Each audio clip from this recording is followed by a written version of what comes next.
ഇന്ന് എൻ്റെ കയ്യിലുള്ള വണ്ടി Tata Nexon full option electric ആണ്. അടിപൊളി വണ്ടി കേട്ടാ. ഞാൻ അവിടെ സംസാരിക്കുമ്പോൾ ഇല്ല, ഞാൻ ഒന്നും ചോദിച്ചിട്ടില്ല.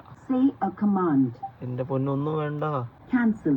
ഓക്കെ, അപ്പോൾ ടാറ്റ നെക്സോൺ ഫുൾ ഓപ്ഷൻ ആണ്. EV കാല് കൊടുത്താൽ മതി പായും. ഈ ഗിയറുള്ള വണ്ടി തന്നെ എപ്പോഴും ഓട്ടിയിട്ട് ഇവിടെ ഈ ക്ലച്ച് ഇല്ലാത്ത ഇടയ്ക്കിടയ്ക്ക് കാലിങ്ങനെ ഇങ്ങോട്ടും പോകും. ബൈക്ക് ഓട്ടിയിട്ട് വണ്ടി സ്റ്റാർട്ട് ചെയ്യുക. ഇവിടെ ടാറ്റേൻ്റെ പരസ്യം വരും. പിന്നെ ഇവിടെ എത്ര റേഞ്ചിന് ഓടുന്നു അങ്ങനെ കാണിക്കും. 49% ചാർജുള്ളത്. ഒരു 145 കിലോമീറ്റർ ഓടും.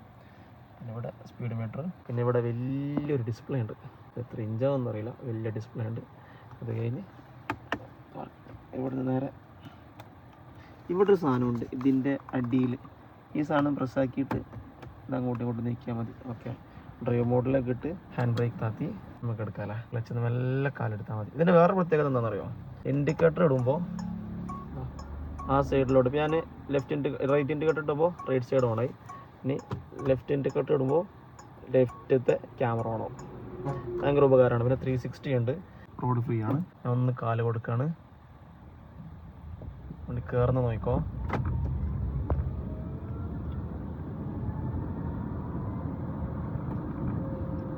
നോക്കിക്കോ, 30-ലുള്ളത് ഒറ്റ കാലെടുക്കല്ലോ. നോക്കിയേ, വണ്ടി പറന്ന് കയറും. ഈ കാറ് ഫുൾ ചാർജിൽ 350 കിലോമീറ്റർ ഓടുന്നുണ്ട്. മധൂർ അമ്പലത്തിന് മുമ്പിലെത്തി 350 കിലോമീറ്റർ ഇതിന് റേഞ്ച് കിട്ടുന്നുണ്ട് കേട്ടോ. പിന്നെ നമ്മൾ ഈ RPM ഒക്കെ നോക്കി ഓടിക്കലില്ലേ, 2000 RPM കൺട്രോൾ ചെയ്തൊക്കെ ഓടിക്കുന്നത്, അതുപോലെ കൺട്രോൾ ചെയ്ത് ഓടിച്ചാൽ കിട്ടും. ഇല്ലെങ്കിൽ നല്ലോണം ലെസ്സാവും. കറക്റ്റ് നോക്കി മെയിൻറ്റെയിൻ ചെയ്ത് ഓട്ടിയാലാണ് ആ ഒരു 350 കിലോമീറ്റർ കിട്ടുന്നത്. 350 കിട്ടുന്നുണ്ട് കേട്ടോ. അപ്പോൾ കമ്പനി അതിനേക്കാളും കൂടുതൽ പറയുന്നുണ്ടാവും. ഇത് എൻ്റെ ഒരു കൂട്ടുകാരൻ്റെ ഉപ്പാൻ്റെ വണ്ടിയാണ്. ഈ വണ്ടി അവിടെ സ്ഥലത്ത് കൊടുക്കാൻ പോവാണ് ഞാൻ. സൂര്യനിങ്ങനെ ഉദിച്ച് വരുന്നതേ ഉള്ളൂ. ഇലക്ട്രിക് വണ്ടി സുഖമാണ്, പെട്രോൾ ചാർജ് നല്ല ലാഭമാണ്.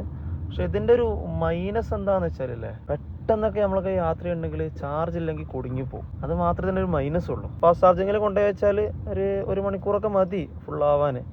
എന്നാലും നമുക്കൊരു എമർജൻസി ഒക്കെ നോക്കുമ്പോഴേക്കും 1 മണിക്കൂറൊക്കെ നമുക്ക് ഭയങ്കര ബുദ്ധിമുട്ടല്ലേ. അത് മാത്രമേ ഇതിൻ്റെ മൈനസ് ഉള്ളൂ. ബാക്കിയൊക്കെ പ്ലസ്സാണ്. ഈ ഗിയർ മാറ്റിക്കൊണ്ടിരിക്കാനില്ലാത്തതുകൊണ്ട് ഭയങ്കര ഉപകാരമായിട്ടാണ്. 3 മോഡുണ്ട്: എക്കോ, സിറ്റി, സ്പോർട്ട്. ഇപ്പം ഞാൻ എക്കോയിലാണ് ആ ചോട്ടും അങ്ങനെ കയറിയത്. സ്പോർട്ടിലിട്ടാൽ അതിനേക്കാളും പെട്ടെന്ന് കയറും. ഇതിൻ്റെ ഹെഡ്ലൈറ്റും ബാക്ക് ലൈറ്റൊക്കെ അടിപൊളിയാണ് കേട്ടോ.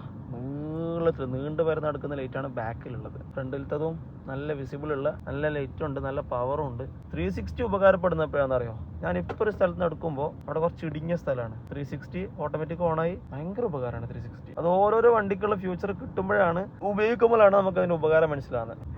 ഓട്ടോമാറ്റിക് എടുക്കാനുള്ള ബഡ്ജറ്റ് ഇല്ലാത്തതുകൊണ്ട് ഞാൻ മാനുവൽ എടുത്ത്.